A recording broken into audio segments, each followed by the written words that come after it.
Hey true wrestling fans, this is Luca Q020394 here, and today we're here to do my WWE Survivor Series 2011 pay-per-view review for the 25th anniversary for the 20th of November yesterday 2011. Please rate thumbs up if you like my vids, and please leave a comment down below what you thought about my Survivor Series review, and give me some tips down the bottom about the show. So yeah, cheers. The first match was the United States Championship. John Morrison versus Dolph Ziggler. I think this match started a bit bad. There was a few bumps and knocks, and Morrison was jumping outside the ring and then to Ziggler, and then Dolph Ziggler tried to go for the sleep hold, and then John Morrison went for the DDT and the Starship Pain, and then Dolph Ziggler kicked out, and then Dolph Ziggler used the zigzag finisher, and then yeah, that's it.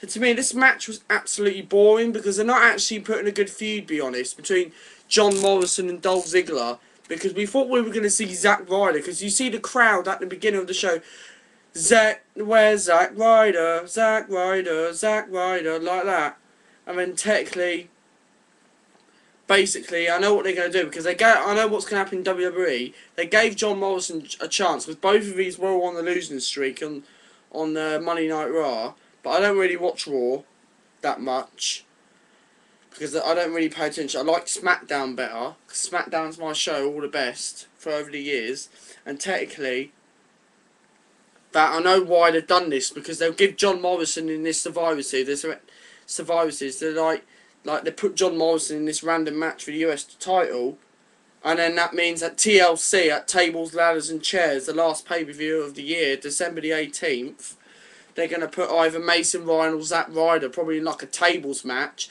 to finish the rivalry between Dolph Ziggler. Because if John Morrison did win the United States Championship, I probably think Ziggler would be out of the picture, and then John Morrison will turn heel, and then Zack Ryder will turn babyface, and then Zack Ryder will face John Morrison for the United States Championship. That's why they gave Ziggler to retain the belt, because this match was back and forward, back and forward. They started to get in a bit between the match, to get kicking out, and then after that, Ziggler hit the zigzag. But I think at TLC, Zack Ryder will get his US title opportunity. I think a couple of weeks on Raw, like tonight on Raw, he'll earn an opportunity or something like that. And then Zack Ryder and Dolph Ziggler will probably fight like a tables match or whatever. So yeah, I give this match 3 out of 10. Pointless. Next, we've got the Lumberjack match for the Divas Championship. Beth Phoenix versus Eve Torres. This match was awful, be honest. Not good. Eve Torres was showing off her ass, be honest, like showing off and dancing and all that as usual. And Beth Phoenix used her finisher from the top rope, like Beth Phoenix used her finisher, but I can't actually remember what the finisher called. Beth Phoenix finisher, but you can comment down below and let me know about what Beth Phoenix's finisher's called. And then technically Beth Phoenix used her finisher, which was actually quite cool. And then she used it on Eve Torres, and then she retained the Divas title, be honest. This match was absolutely pointless. I gave it 2 out of 10. I've got nothing much to say. I think next match is the traditional 5-on-5 Survivor Series between Team Orton and Team Barrett. My favourite match. What I've always been talking about. I think this match was fantastic tonight.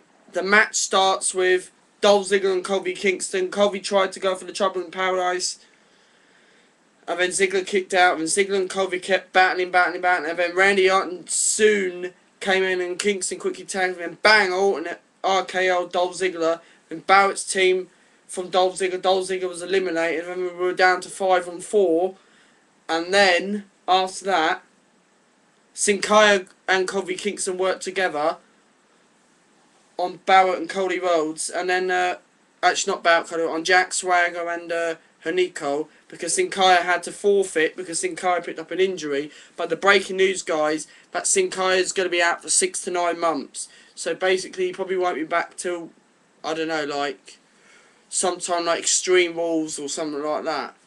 Whenever 6 or 9 months is. Something like, maybe like SummerSlam or something like that.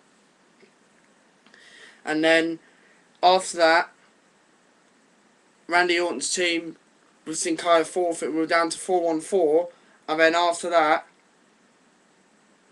Orton's team again second. Mason Ryan got eliminated with Cody Rhodes hitting the crossroads. We were down to 3-on-4. And then Randy Orton's team again with Wade Barrett using Wasteland to Kofi Kingston. We were down to 4-on-2. And then Randy Orton's team, Sheamus kept dominating on Jack Swagger. Sheamus tried to go for the Bronc kick and all that. He went for the Irish Curse, and then he tried to go for the Celtic Cross. And then after that, Sheamus got counted out by disqualification before the ref kick counted over 5. You know the rules of that. If you go over 5, then you're DQ'd. And then we were down to 4-on-1. And then after that, Sheamus Bronc kicked him, and then it left to Randy Orton, then Barrett's team down from Jack Swagger, then hit an RKO, and then we were down to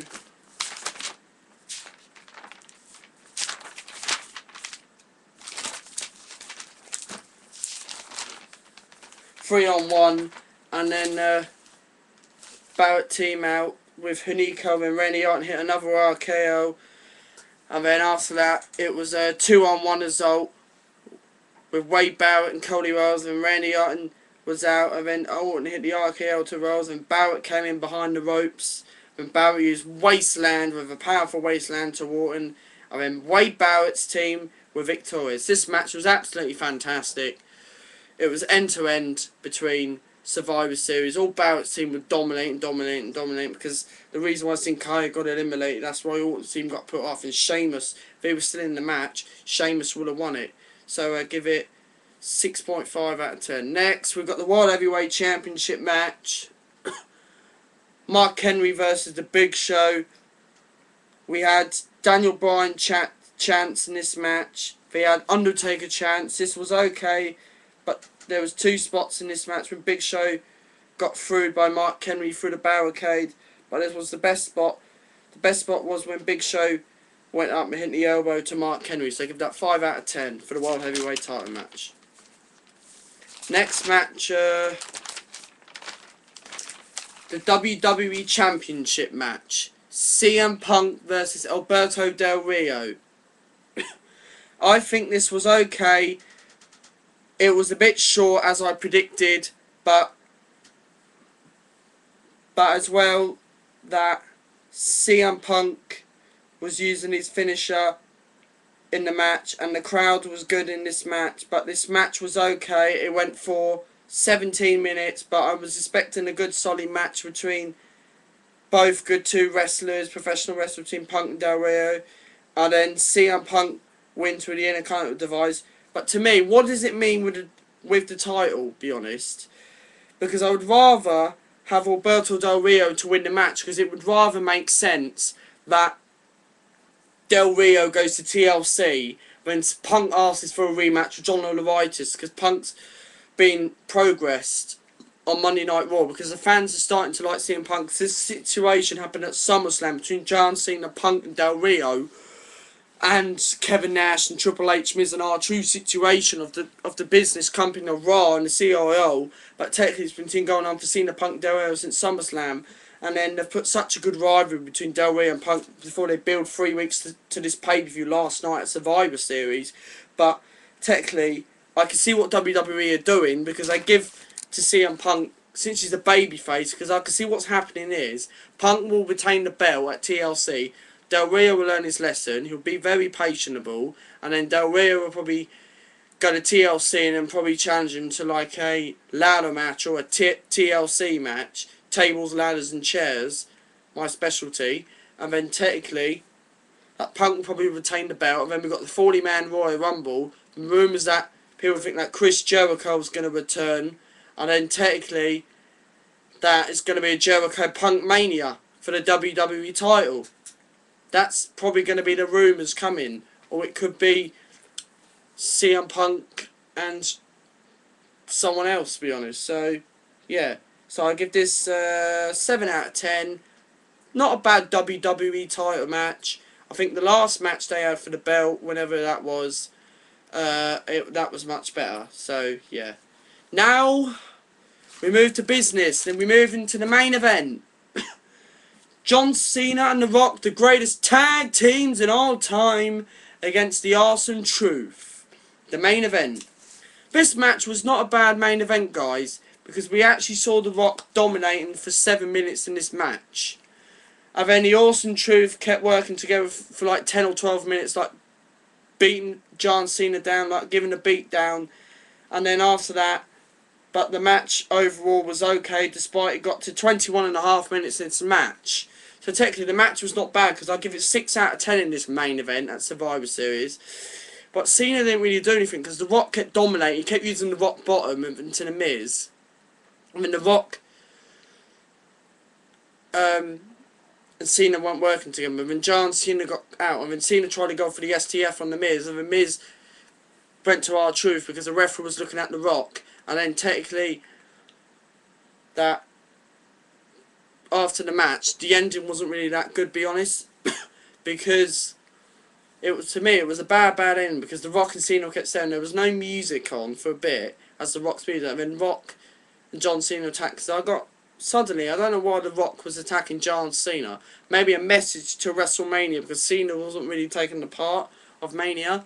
But to me, John Cena was a bit stupid, mate. He's a bit stupid, John Cena. You John Cena fans are stupid. But I do like John Cena because he's a good rapper to me. And all time. He's a good WWE superstar. He's a hero of Raw. But technically, he needs to shut his mouth, John Cena. Because John Cena's so lazy. He just can't be asked to do things, and that's it. What's the point? Because The Rock's better than John Cena in all time. So, technically, has Cena won the Intercontinental Championship? No. The Rock has. So, technically, I would give it a 6 out of 10. So, yeah, this was not a bad...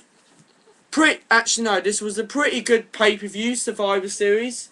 1 or 2 scrappy matches weren't that brilliant, including the Divas match and the John Morrison and Ziggler match. They were absolutely pathetic. So, technically, I give this rate pay-per-view probably either 7.5 or 8 out of 10 of this pay-per-view. There was 1 or 2 matches between the United States Championship match, John Morrison, Ziggler, and the Divas match. They were absolutely matches boring. They were just put on the wild card, just mixed straight away. So, yeah. This is Luka Kuo 20394 for my WWE Survivor Series 2011 for the 25th anniversary. And please rate thumbs up, and please leave a comment down below what you thought about my Survivor Series review. And give me some tips down the bottom, please, to give me some TLC predictions for next month. Because in the next few days I'll be making another video about TLC with predictions. So yeah. Have a good evening. Peace.